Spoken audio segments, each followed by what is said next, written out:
Man, this story of mine, man, is very complex, but I thank God for the journey. I was born in Birmingham, Alabama, raised in a small section called Ensley. Um, well, my mom died at when I was 5 years old. My sister, um, my sister raised me along with my grandparents. It was hard on them, you know. I was a, a little bad kid, man, trying to find my way because my dad wasn't there. But life threw me some blows, man. It was hard, growing up, little boy by himself. My sister's like 15 years older than me. So the cats that was in the street, shout out to my boy Kenny Bill. He was like a mentor to me. Just everything, man, for real. Big brother, friend. He taught me some things, man. But as life would have it, he ended up going to prison, spending most of the majority of his time in prison, man. So I was left to kind of defend myself. But it got hard. Life did what it did to me.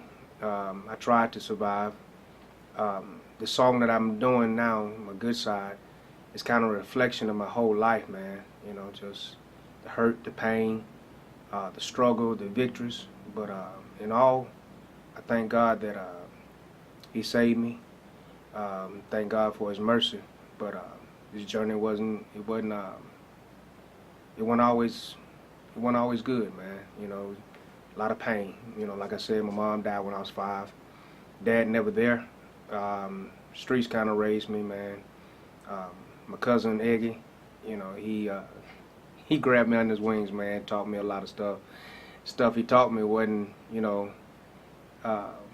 wasn't good for me, but I learned from it, man. It was good. It was good. It was good. I ain't got no regrets about it.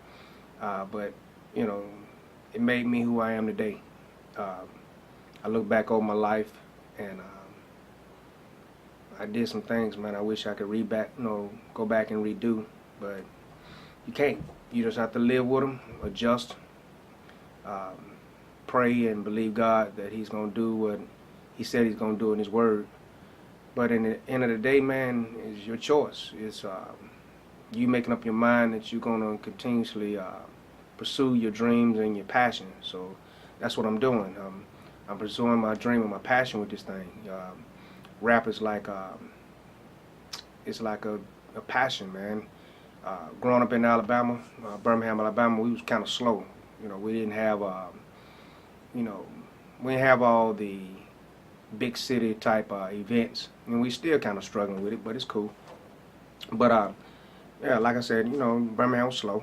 My cousin Jay, he's from Chicago. Shout outs to Windy City. That's like my second home. Jay used to come home, and bring what they call house music, and we didn't know nothing about it. Only thing we knew about R&B, Christian music, things of that nature, jazz. And so he bringing this new sound to our city, to Birmingham, and we was kind of intrigued by house music, man. It was a nice beat, a nice feel to it, and I believe that was my path, because I got into house music, man, and it just kind of intrigued me. Then back in the '80s, Run DMC hit the streets with Rock Box and all these other classic songs they put out. So me and my cousin Junior Reed, man, we would ride in my Mustang, and we would just I would be Run, he'll be DMC, man, and we used to cut up, man. We used to know them lyrics back and forth, man. And so, as life would take it, we grew up. I graduated from high school, went to the Marine Corps, served my time in the Marine Corps, uh, had some injuries to my arm, and I couldn't continue. That right there, they said I wouldn't, continue my military career, but God had other plans. The strength that God given me, man. I can't let nobody tell me no, so I have to continue to fight. So they told me, I wouldn't be able to go active duty, but this recruiter right across the street from me and my sister, I can't think his name right now, but he got me into the Navy, and I went into the Navy, man. Did 4 years, man, and I did, yeah, we did a tour there. And I met a lot of interesting people, man. Small, my boy, Small, Bo, Stein, you know, just a lot of them cats, man. Cockrell, you know, all of us used to hang out together, man. And so these other guys from different areas of the United States, they come in, man, with these different type of music, man. And Small used to have go-go music, you know, he would bring from Washington, D.C., and I got, you know, interesting go-go music, man. And then Stein was from New York, and he would bring that hip-hop feel, you know, that we was, you know, we was kind of, you know, we were digging, we was thriving for it, but nobody in Birmingham knew anything about it. You know, we was listening to it just up north. You know, up north had everything. You know, so we was slow. You know, but me getting into the military and being around these different, you know, different people, man, and my friends. You know, we slept together in the ship, man. We fought together, man. We cried together, man. But in all, I was loving their music, man. They introduced me to a lot of different areas, and I got into hip hop, you know, a little bit different, you know, a little bit deeper. I mean, so you know, one of my favorite groups ended up being NWA, and so I fell in love with them, man. You know, they just brought that I don't know, that gangster feel, but they were saying something, man. They was fighting the cause, and me always being a fighter, you know, I kind of related to them, you know, because my whole life was a fight, you know. Coming through the womb was a fight, you know. Being the only boy in the family, you know, me and my sister, I always fought, man. Everything was a fight with me, man. You know, just life, bro. You know, man, I'm about to cry right now, but yeah, it was hard, you know. So like I said, NWA was, you know, I related to them, man, and so I was feeling their music, you know, I was feeling what they were speaking about, man, and so I was trying to get into it, and so it's different when you're coming up with your own concepts and trying to learn how to rap, and you know, versus listening to rap. You know, I can listen to Run DMC and hear what they're saying and mimic them, but to come up with your own sound, to come with your own lyrics, you know, I wasn't used to that, you know, but I was loving hip hop. I was falling in love with it, man. It was becoming a part of me, and I don't know why, you know. So eventually, I fell in love with Rakim, Eric B. and Rakim, man, and Rakim ended up being my favorite rapper of all times.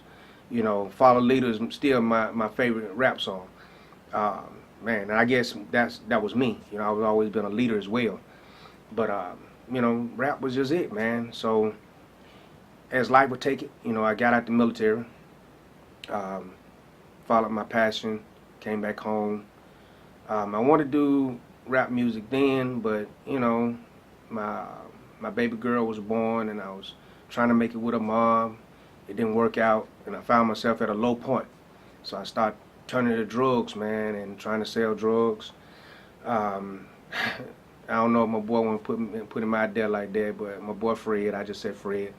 Fred was, you know, he was up and coming drug dealer in the streets, man, and I asked him to, you know, put me on, and so he said he would help me out. You know, he would start me up, and man, I still remember that day. I was supposed to meet him that evening, and he never showed up. And so, kind of find out about it a couple months later. Some of my friends told me that police got him. You know, while he was waiting on me, you know, police found him, and you know, he went to the pen, man.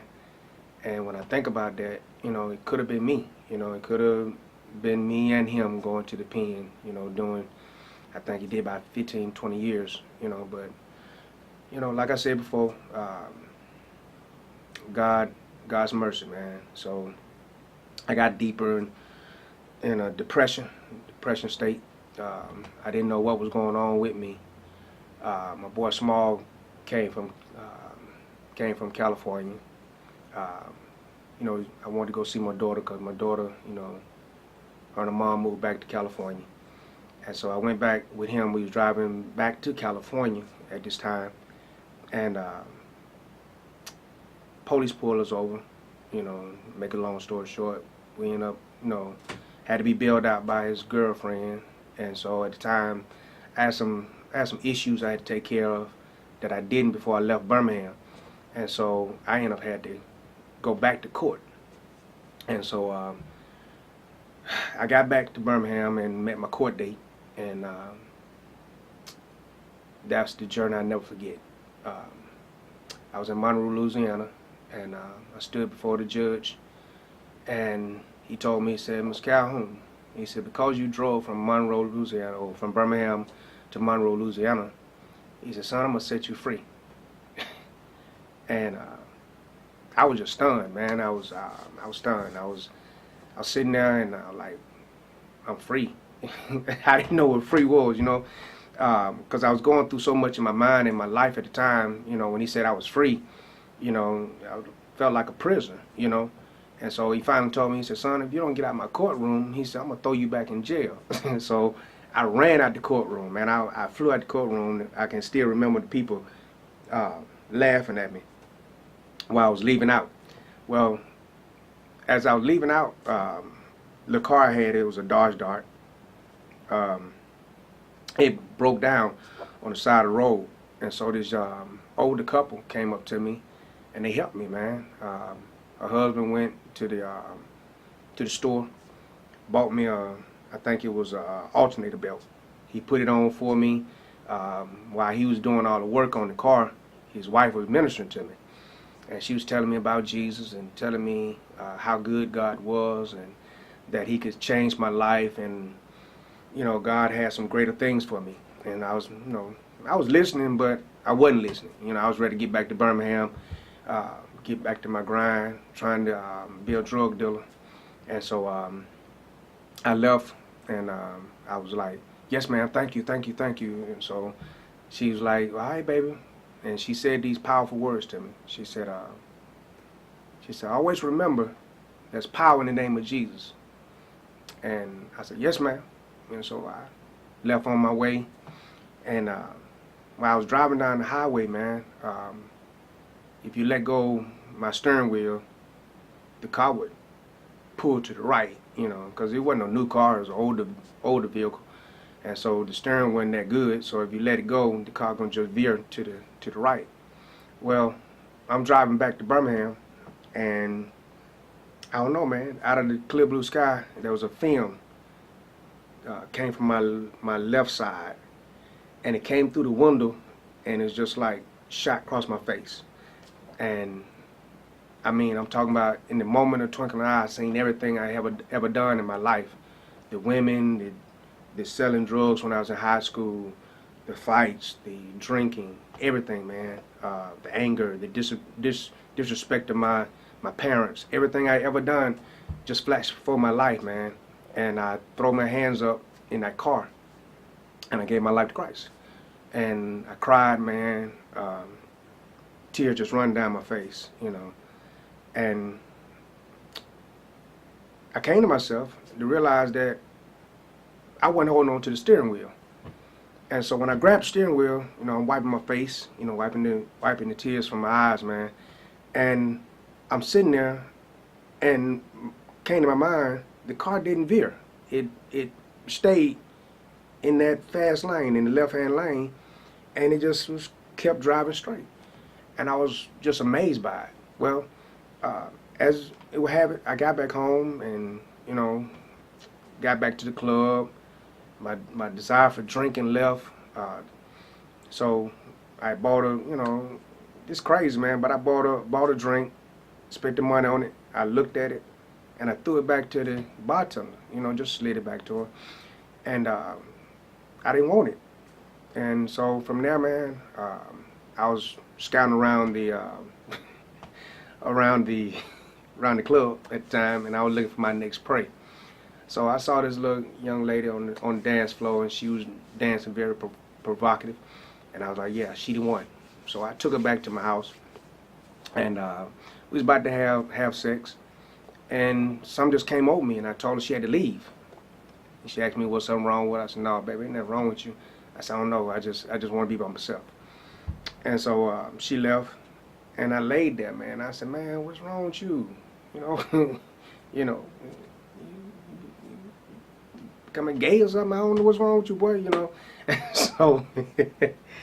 and so I went to sleep, you know, and went on about my business, and I'm still trying to do my thing. My cousin Charles, he was in town with me, and I never forget. I ran to this young lady, and I flagged her down, and she was, like, hey, how you doing? I was like, I'm good, girl. In my mind, I'm like, I'm trying to, trying to see what she was up with, and she asked her where she was going, and she said she was going to church. And I said, oh, that's good. And so in my mind, I'm like, when you got a church, I want you to come with me. But before I could say it to her, she said, you want to go? And so, being the joke I was in the street, I was like, yeah, I'll go with you. But afterwards, you coming back to my house. So I got back to the house, and Charles was there, and I was getting dressed for church. And Charles said, man, where you going? I said, I'm going to church, man. He's like, church? I said, yeah. I said, you want me to bring you back one? He said, man, go on with that mess, man, go on. He said, God gonna get you for that. I said, all right, now you don't want me to bring you back one? So anyway, I got to church, man, and I don't even remember what he really preached, man. But, it was Pastor Green at the time, one of my mentors. He was preaching, man, and before I know, he called the altar call, and I stood up, and I gave my life to Christ, and in front of everybody. And from there, man, my life has never been the same. I've been running for Jesus for, over 20-some years, and I don't regret none of it. And so it is what it is. My life now consists of ministry. I'm a pastor. I'm doing this rap music for the kids. I call myself a door for them because, in Birmingham, there's nobody really doing anything to, to push these kids. And I ain't not knocking anybody, but it's just a lot of fighting over who's the next biggest thing, man. And, it's all about self. It's nobody trying to help each other. And so I feel like, God has called me to be a door. And so, and being this door, man, there's been a lot of turmoil, a lot of heartache and pain. But I can't give it up. It's just something I know in my heart that God has called me to do. I want to give a shout out to a lot of people that on this journey, man, has really helped me. When I first started out, I wanted to do gospel rap because the time I ain't think nobody was doing it. And then when I was at More and Conquerors, I ran into this guy. He came to the church. I think it was DJ Dove, and I was like, wow, somebody doing gospel rap, outside what I want to do. And, I was like, this me, this it. And so I'm trying to do it. And so I got, with my kid's mom, Cheryl, and she was in this Pentecostal church. And so me and her was getting together, and she was telling me, and I know now she probably, that's not her no more, but at the time she was deep into religion just like most of us is. We want to be quote unquote saved, sanctified, and filled with the Holy Ghost. And so now having a deep relationship with God and understanding the purpose and the design that God has for kingdom business and not religion. And so she would tell me, that ain't God. And so I like, and she knew more about God than I did, so I took it as face value. And so I stopped. I put it on the back burner. Well, I don't know, years later, something hit me, man, and I was like, Lord, I ain't doing that. I ain't affecting nobody. And I could preach. I love God, but it was something more to me, And so I'll never forget. I was at this park, man, and I ran into these young folks, and they would call the devil killers, and it was Snipe and Big Jen, and I think it was Seven came on at the latter part of it, but this little group, they was out there, man, they just flowing, man, they spitting it, man, they doing their thing, and they talking about Jesus. I mean, nice, man. I'm talking about these kids was off the chain, and I became a part of them. I was like, I was a youth pastor at the time, and I invited them out to my church, and these kids was on fire for God, man. I mean, what I'm talking about, they loved what they were doing, and religion killed it. So I decided to kill religion, man. Um, Religion has held the body of Christ down for too long, and so now I decided not to let religion hold these kids down. So, kind of sum this up, man, is just let you know that, my whole life has been centered around, this rap game for quite a while. But now my heart is to be a doorway, entrance for these kids, man, to let them be a part of a culture that ain't going nowhere. And to the church understand that, this is a gift given by God. Yeah, it's being used wrongly. Maybe things that are done in the world are wrong, and they are wrong. I ain't gonna say all of it is wrong, but majority of some of the things that are going on right now is wrong. But you got to see the good in everything, and so that's what I want to do. I want to see the good in everything, man. I want to be a part of something that's gonna change these kids' lives, and so I decided to be a doorway for these kids and let them exploit their talents, their gifts and callings that God has given them. Unlike what I didn't have nobody pushing me, in the right direction. So I want to do what I can for these kids, man. So I hope that you can appreciate my story, appreciate my music, appreciate my heart for what God has given me for these kids, and help me to help them see the good side and not the bad.